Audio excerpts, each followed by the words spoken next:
Good afternoon, ladies and gentlemen, across our beautiful country of Canada, our friends south of the border in the United States, Mexico, Central and South America, Africa, Europe, Middle East, Asia, China, Russia, Ukraine, Japan, I don't know where else.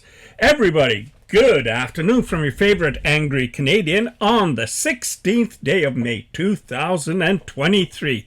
So I got to tell you that I've actually said this many times. I get squirrel when I see something. And the other day I came across two YouTube channels that maybe some of you are aware of, but if you're not, these are really amazing. Now I have to admit that the first one has to do with the U.S. fake news corporate media. And it shows their inept lies, their just how corrupt they are. And the site is called Grabian. Here it is. You can find it easily on YouTube. But the thing is, I really wish we had something like this in Canada. You're going to see why as soon as you get to it. But before you get to that, first of all, I want to show you Justin Trudeau once again claiming about disinformation and misinformation and his lies about the, virus. And then I got Colin Powell just for a second talking about the yellow cake. You know that Iraq is ready to create a nuclear weapon, and we're going to see a big mushroom cloud over New York. I'm not sure who the hell said that. I think it might have been George Bush. But these are all misinformation, disinformation to direct people into a combat stance. And that's what we're seeing right now with this hate China, hate Russia nonsense. And I wish people would just wake up to the fact, I don't think I have any enemies, at least not in the sense of China or Russia or Ukraine or whoever. Maybe some people might not like what I say, but that doesn't make them an enemy. And you know how positive this world could be if, the simplest saying, if we could just all get along. I'm going to be talking about that more in the future videos about getting along and how to revitalize our planet and the people. But here is Justin. Misinformation and disinformation is carrying people to believe things that are untrue. Saddam Hussein and his regime are concealing their efforts to produce more weapons of mass destruction. None of this should come as a surprise to any of us. Terrorism has been a tool used by Saddam for decades. I'm just shaking my head Saddam was in a supporter of disbelief. terrorism long before these terrorist networks had a name. Would I lie to the you? The nexus of poisons and terror is new. The nexus of Iraq and terror is old. The combination Oh my God. is lethal. With this track record, Iraqi denials of supporting terrorism take their place alongside the other Iraqi denials of weapons of mass destruction. Not one A web of lies. mainstream media questioned any of this. Hides weapons of mass destruction and provides haven and active support for terrorists. We are not confronting the past. We are confronting the present. And unless we act, we are confronting an even more frightening The best future. evidence suggests that the kind of bat from which this virus jumped to humans wasn't even present there. But the worst of all, whether it came from the lab or came from the bats it all came from China. Because we don't know where the novel coronavirus came from yet, the conspiracy theories fill the void. I'm telling you, the Chi-Coms are trying to weaponize this thing. Conservative talk show host Rush Limbaugh with zero proof, suggesting a Chinese bioweapon lab is to blame. There's this question about the Wuhan lab. We know that it's been debunked. Those same agencies now have been tapped with investigating one of Trump world's most favorite conspiracy theories. This week, Donald Trump is still pushing the debunked bunkum, despite his own intelligence community's findings that is simply not true. And there is simply no reason to believe that that is the case. There is no empirical evidence to verify that. Coming up with a conspiracy theory to try and foment xenophobia with respect to the Chinese has just as much factual support as taking Clorox. He can't just sit back and let the doctors and the scientists do their jobs. He's got to chime in. He may pick up the conspiracy theory that this was some weapon. People don't keep bats in captivity. Complete baloney. We don't need to invoke conspiracy theories. This is just another example of the president trying to change the narrative from his own failings. The problem for President Trump is that he's running for re-election, is looking for ways to deflect blame for the performance of the administration. If you look at the evolution of the virus in bats and what's out there now, it's very, very strongly leaning towards this could not have been artificially or deliberately manipulated. So I wanted to ask, are you still confident that it developed naturally?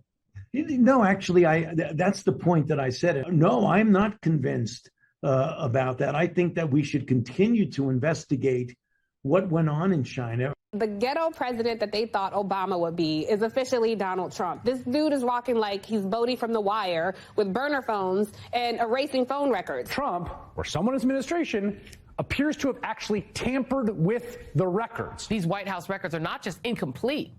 The gap suggests staggering and potentially willful omissions. 7 hours makes the 18 minutes of erased Oval Office tapes around Watergate look like a game of patty cake. Donald Trump, a man who makes Richard Nixon look like a Boy Scout. Donald Trump makes Nixon look like a piker. Donald Trump has acted like a mafia boss. He didn't want a record of the calls, and what he was saying in those calls is anybody's guess. There appears to be a real cover-up of who Trump was talking to while the mob was attacking and ransacking the Capitol. Was he talking to people that were in the Oath Keepers or some of the other rioters that were involved in this? It looks like he made a decision. I'm going to take this offline for the next 7.5 hours. To me, that's really compelling evidence of his state of mind. What this shows is he's staying out of sight in order not to have any record of what he's talking about.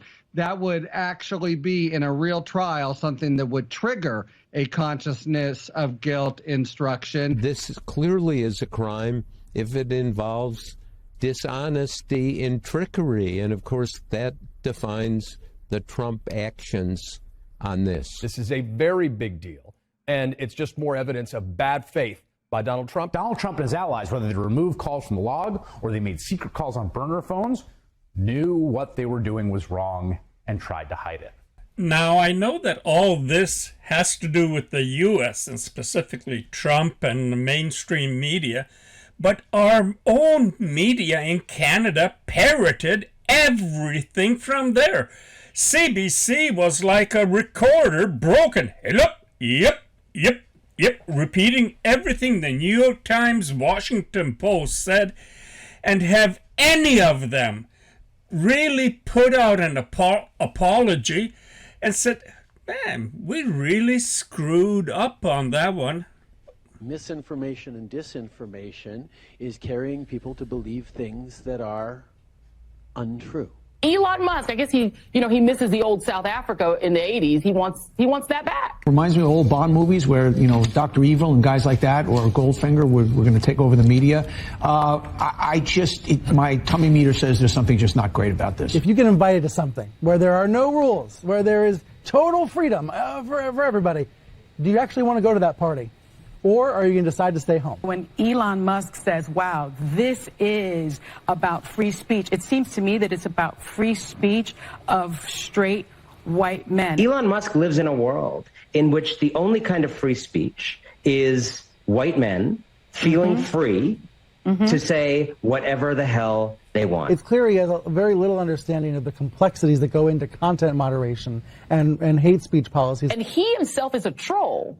So his idea of freedom means freedom to be a jerk and to be cruel and to have no one be able to stop you. Musk's purchase of Twitter comes after years in which we've all witnessed and lived through the power and the peril of rampant disinformation. When he says open it up to free speech, does that allow more misinformation on the platform? There's a bigger problem here about how we are going to control the channels of communication in this country. You have politically minded people like Elon Musk who are trying to dominate public discourse around the world, and governments need to get involved. You need You need controls on this. You need regulation. You cannot let these guys control discourse in this country, or we are headed to hell. We may look back on this past week as a pivotal moment when a petulant and not so bright billionaire casually bought one of the world's most influential messaging machines. If the Democrats fail, it might be the end of American democracy. I think we're one election away from the end of American democracy. If they take over in 2022, that is the end of democracy, and we're going to have authoritarianism. I hope that we can flip this and save democracy. If we can't, I gotta believe that fascism will take over in America, and that will be the death of democracy. The potential death of democracy. The death of democracy. The death of democracy. The death of democracy as we know it. This protest now is not simply about the death of George Floyd. It's about the death of American democracy, decency, and humanity. I'm sad to say that it also can lead to the diminishment of democracy, if not its death. It almost feels like we are witnessing the death of democracy here. The death of democracy line stood out to me, Jonathan, because I think that's just factually correct. Kind of the end of democracy, at least the end of our democracy. The return of Donald Trump to the White House could spell the end of democracy in America. We could have a Trump presidency, and that would, in my opinion, be the end of democracy in this country. I think that could be the end of our democracy, not to be too pointed about it. Hillary Clinton said a couple of weeks ago that if he runs and wins, that could be the end of our democracy. Do you share that fear? I do. Are you going to stand by and watch this man destroy the democracy? I hope he will be beaten, or else it's the end of democracy as we know it. That'll be the end of democracy as we know it. It's the end of democracy. That is a recipe for the end of democracy. The country is at risk as long as one of our two major parties is so committed to destroying our democracy. January 6th is what it was a potential end of our democracy. It would essentially mean the end of democracy in the United States of America, and that is not hyperbole. This is democracy at stake. We are at a defining moment in our democracy, and if we don't have voting rights, I don't know that we have a democracy. In Georgia, they are trying to destroy democracy. A systematic effort to dismantle democracy, not just voter suppression, but subversion. We don't like who you voted for, so we're just going to give it to the other guy. This is the end of democracy in America. This is the beginning of the South Africa strategy. If he had won, it would have been the end of this country. It would have been the end of democracy. And I am not exaggerating. Misinformation and disinformation is carrying people to believe things that are untrue. It seems harder and harder to ignore that the echoes of replacement theory and other racially motivated views are increasingly coming out into the open. In a few years, we're going to be a majority brown country. White people will not be the majority in the country anymore. This will be the first generation ever in American history in which whites will be a minority of the generation at some point. As of 2007, every year, babies being born in this country, whites now are the minority. In 2044, everyone is going to be a minority. As the demographics change, as white people become the minority in the country, which is coming. Demographics is destiny. Demographics is destiny. Demographics is destiny, right? The country is changing. I've been saying it here. Other people have been saying it here for years now, even before Donald Trump. The demographics is destiny. The white population is declining for the first time in history in America, while the number of multiracial Americans have more than doubled. So we live in a country where the demographics are changing. It's becoming less white. Correct. Okay. You'll be announcing that we're calling the 38 electoral votes of Texas for the Democratic nominee for president. It's changing. It's going to become a purple state and then a blue state because of the demographics, because of the population growth. The growth in Texas has been almost entirely driven by non-white population growth, mostly by Hispanic and Latino population growth. The idea that whites will not be the majority, I mean, it's an exciting transformation of the country. It's an exciting evolution and progress of our country in many different ways. The white population is declining. It was always on the upswing. So that speaks to the beautiful diversity of America. It speaks to how that population the demographics will weigh in politically. I believe anybody who echoes a replacement is to blame. Not for this particular crime, but it's for no purpose except profit and or political benefit. And it's wrong. It's just simply wrong. We need more accountability from the fake, lying news media. I'm not saying cancel them or whatever, But if they say something, why don't they have to support it with facts? They can pull anything out of their ass and say it, and then what happens? It goes on the wires.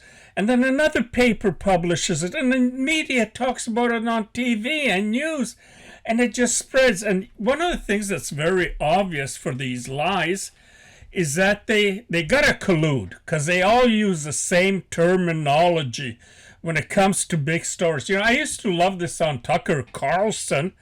By the way, there were two shows I watched on Fox, Tucker Carlson and Greg Gutfeld, and I liked Tucker Carlson. He was truthful. He said what is about everything.